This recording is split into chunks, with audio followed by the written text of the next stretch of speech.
In a disastrous press conference today in the Oval Office, President Donald J. Trump just gave orders to shoot down any Venezuelan planes if they dangerously approach U.S. warships. This comes after reports multiple Venezuelan fighter jets buzzed a U.S. warship this week. Let's roll up the clip. Venezuela flies jets over U.S. naval vessels again. Well, I would say they're going to be in trouble. We'll let them know about that. We heard that happen, but it wasn't really over. Not like they described. But I would say, General, if they do that, you have a choice of doing anything you want, okay? If they fly in a dangerous position, I would say that you can, you or your captains can make the decision as to what they want to do, all right? Sure. Sir, how close did they get, Mr. President? You said they didn't go over.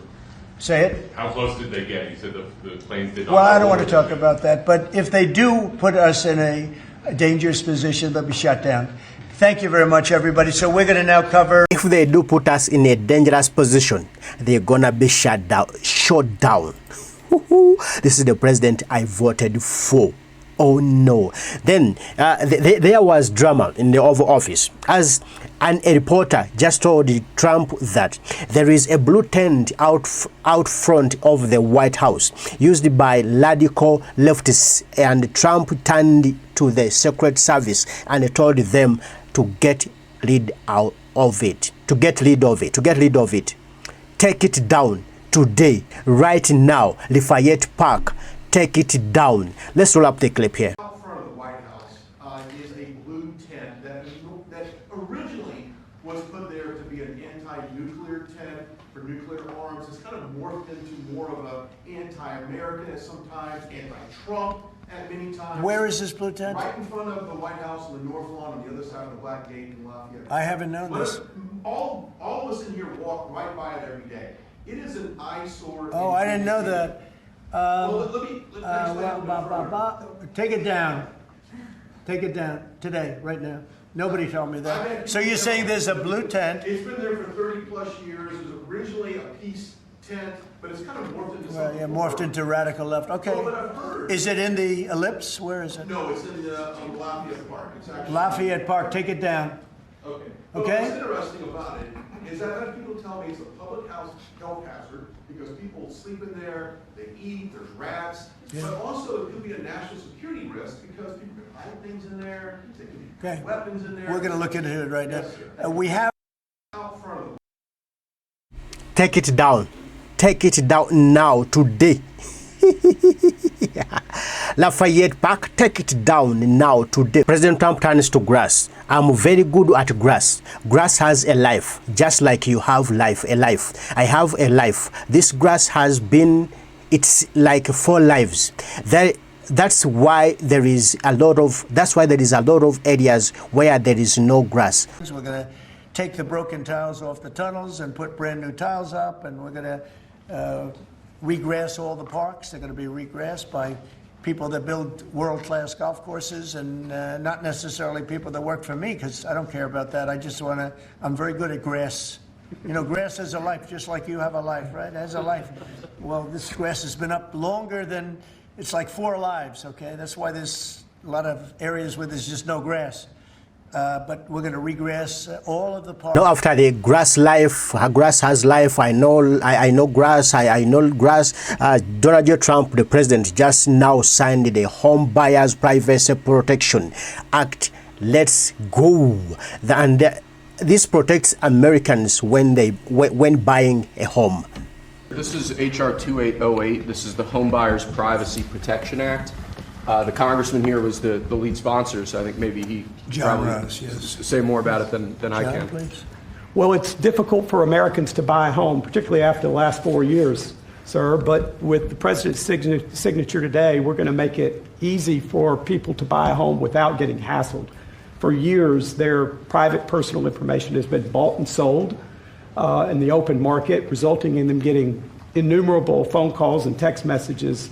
But with your signature today, we're going to put an end to that so that when Americans try to realize the American dream of owning a home, they're able to do so without being harassed. Good job. Good. It's a great honor, John.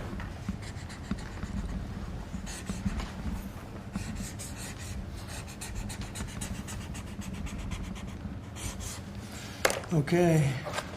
There it is. And that's going to help a lot of the homeowners of our great country. John, want to hold that? Sure.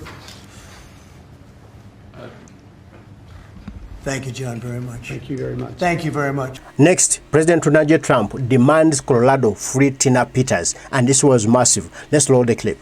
They arrested her instead of the people that did the cheating. It's a state charge, so it's hard to do anything with, but we're gonna do something. What they did in Colorado. Look, Colorado just went to all mail-in voting. That means they cheat. That's why they lost. That's one of the reasons, but that's a big reason why they just lost the whole Space Command situation that is going to Alabama. But when you have mail-in voting, you have nothing but cheating. But this woman is a real patriot, and they put her in jail for a long time. She's 72 years old, 73 years old, and she wanted to find out. She didn't do anything. She touched the machine. She looked at the machine. She's trying to find out what was going on.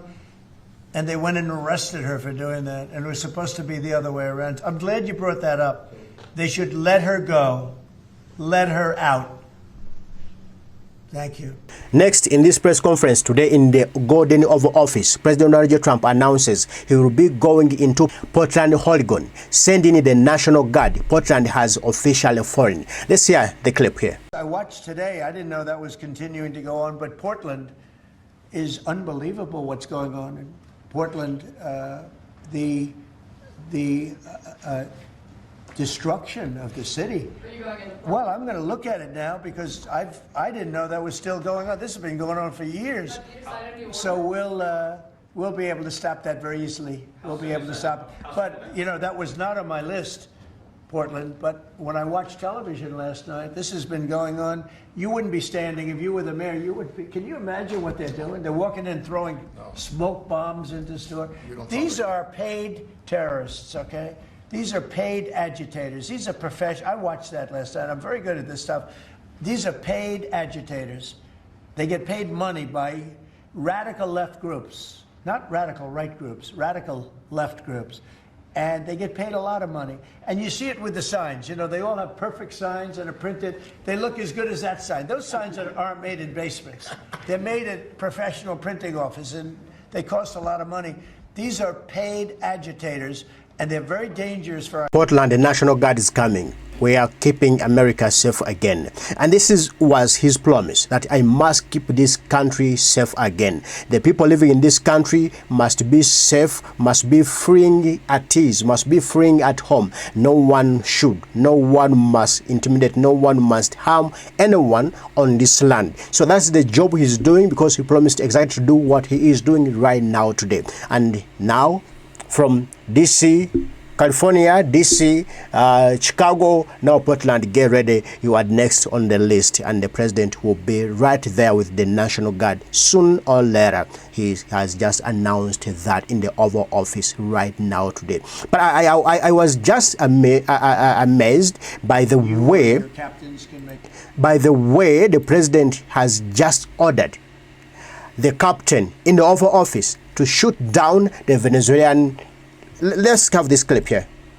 Say, General, if they do that, you have a choice of doing anything you want, okay? If they fly in a dangerous position, I would say that you can, you or your captains can make the decision as to what they want to do, all right? Sure. Sir, we have one more. Say, General. Okay, as the president was giving that order in the Oval Office today, mainly the basis was to sign the executive order changing the name of the Department of Defense back to the Department of War. Let's have the clip. Thank you, and it's an honor to sign this, and we will do that right now.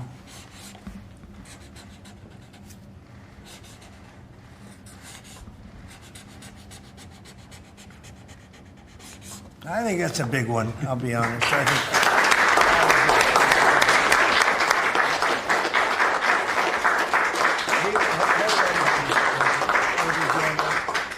that's a big one. And now the Secretary of War, Petegis, just said recruitment is now so high that they can barely handle it.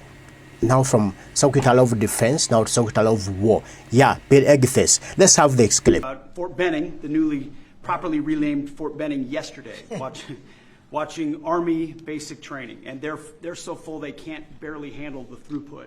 It is truly historic across all the services, as you said. It's been a surge into the, I was going to say the Defense Department, but I will say the War Department. And that you might almost call it a vibe shift, an attitude shift, a feeling that the country is back, that service is back. And there were military families last year, Mr. President, that said, I don't know if I can recommend, I mean, I wrote a book on this. I don't know if I can recommend service to my son or daughter, given what's been done to our military. You heard it over and over and over again. And I hear from those same military families right now, sir, and they're saying, I recommend to my kids that they go into this department, this Pentagon, under this commander-in-chief, who they know you'll have their back and they want to serve. So it is historic, and it's the biggest reflection of how motivated Americans are by Fort Benning. Next, things are not going to be safe. Things are not going to be good for you if you are found not calling it Department of War and you are just calling it Department of Defense. It's now Department of War, so you must call it Department of War. Listen to this clip. We have a number of executive orders for your attention, sir. Okay. From 1789 until 1947, our nation won some of its greatest military victories under the direction of a Secretary of War operating within a Department of War. Today, with this executive order, you will authorize the current Secretary of Defense and the current Department of Defense to once again embrace this great lineage and once again be named the Secretary of War and the Department of War. So this is something we thought long and hard about. We've been talking about it for months, Pete and I, and Dan. Dan came into the fold. By the way, a great general. He headed up the, I wouldn't call it an attack. I'd almost call that one maybe even more than an attack. What he did with Iran, you saw the success of that operation. It was perfect. In fact, this was sent to me by the great company that makes that particular B-2 bomber, and it was flawless. It was actually flawless. They flew for 37 hours back and forth, and there wasn't a bolt that was out of condition. There wasn't an engine failure. There was no problem. It was a perfect attack, and it knocked out any possible nuclear capability for Iran, which nobody wanted to see, and we weren't going to put up with. So great job, Dan. And we've been talking about this Department of War. So we won the First World War. We won the Second World War. We won everything before that and in between. And then we decided to go woke, and we changed the name to Department of Defense. So we're going Department of War. And I'd like now there is this clip from Pentagon where it reverts to War Department drops defense from the official sign. This is done after the president signed the executive order from the Department of Defense to Department of War. Now they are changing everything from Department of Defense to Department of War. Everything is now in order and it's just being done in time. Don't waste any time. This is Donald J. Trump, the president we have, and everybody voted for this. We elected him to do exactly this. Okay, that's what I wanted to tell you about today's press conference. Today's press conference. Please give thumbs up this video. You can comment down there. Let's meet and talk. Tell us what you think about these new changes, and please don't forget to subscribe to the channel because we want to make 100 subscribers.